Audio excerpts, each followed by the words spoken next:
So let's just say your training's going well and your athletes are rocking and rolling, or you rocking and rolling, and all of a sudden it stops. Improvement stops, right? It either slows down or stops or it goes in the other direction. How do you figure out why? Because this is an important part of coaching. And there's a couple things, to keep in mind that I encourage folks to do. And, I have to attribute two coaches, my own high school coach and my college coach. you know, Coach Jim Carey or James Carey, Monsignor McClancy, in Queens, New York, my high school coach, and who had his own system that he learned from years of being a competitor and building his own system. But he always had documented stuff. Here's my training program. Here's why. He always had something to look at, right, and refer to. And my college coach, late Ed Zarowin, who proud to say they just announced yesterday at the Penn Relays the high school boys distance medley relays now named after him. Pretty cool. He also coached for a long time at Brooklyn Tech and then coached us in college as well. Um, he was a notorious note taker. He took notes. He recorded everything.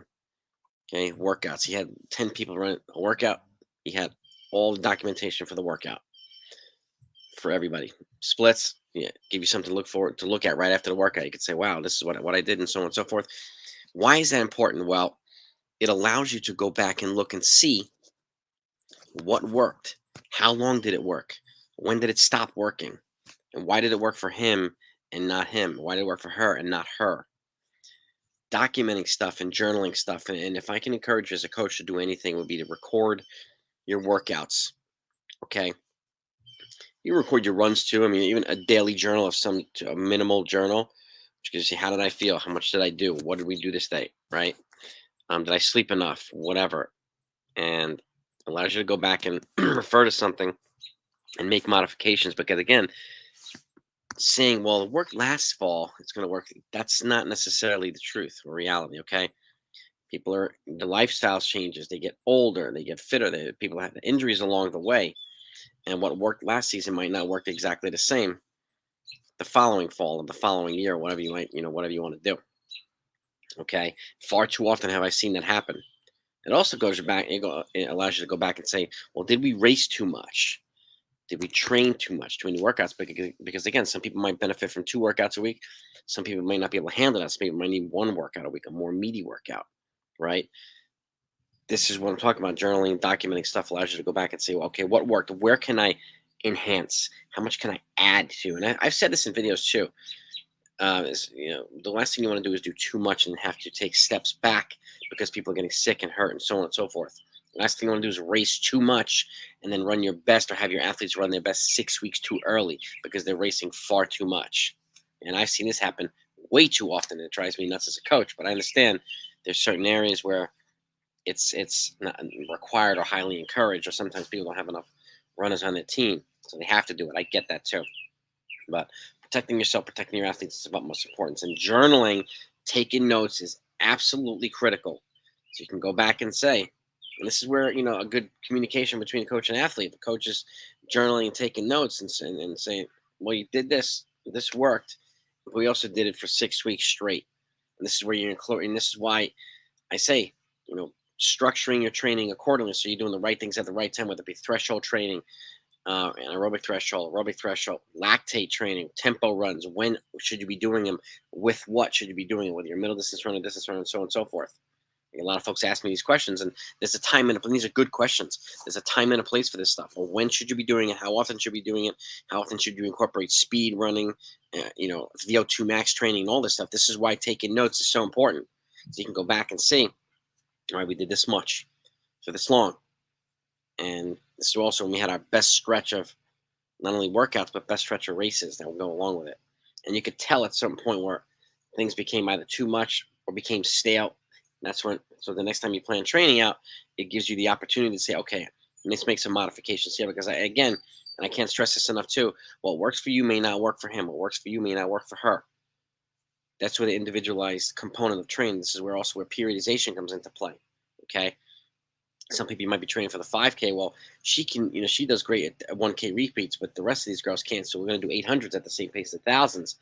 or something like that, or 600s, same pace the 800s. This is where you can modify and individualize training because you have a good idea of what people can handle, what works and what doesn't work, and so on. Because you can always go back and refer to the notes you took. And that's why I mean, let's have a composition book. So anytime I do a workout, anytime I prescribe a workout for my athletes, I guess I get data back. I write it down if I'm not there.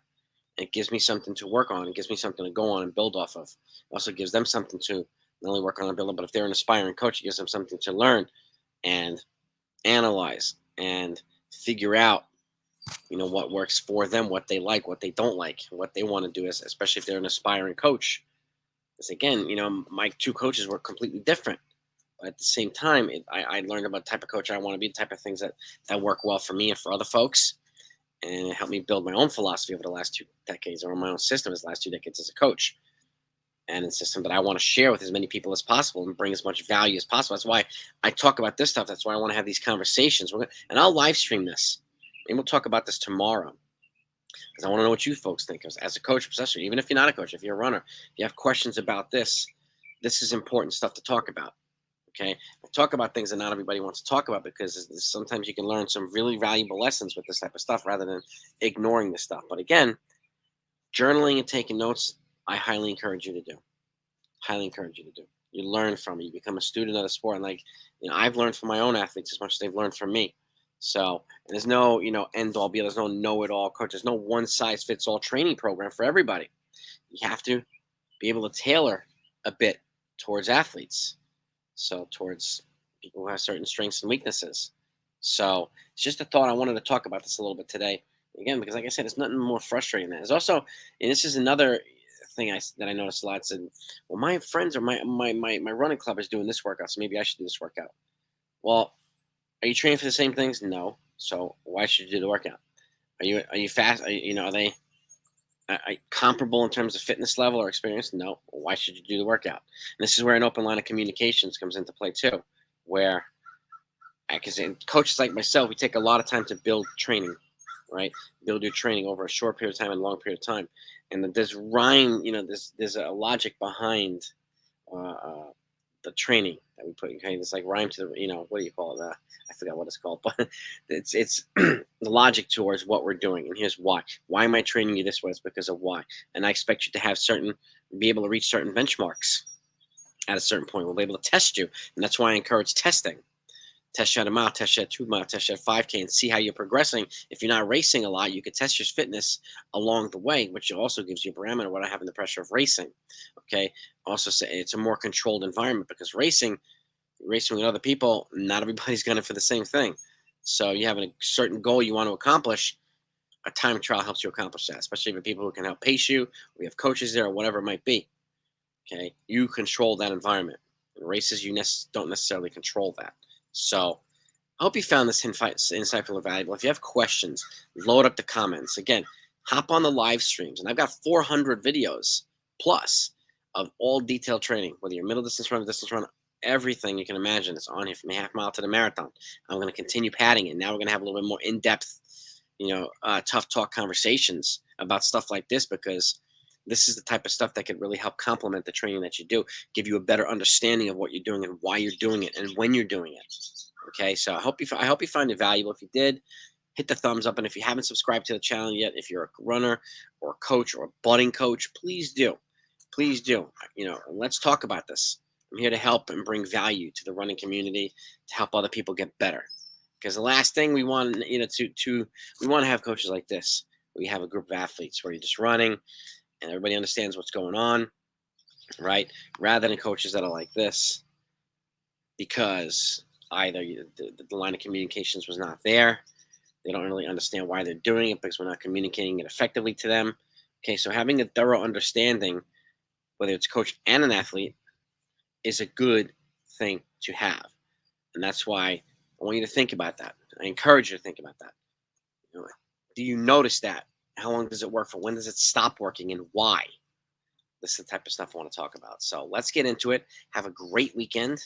Keep running well. Stay healthy. And I'll talk to you next time.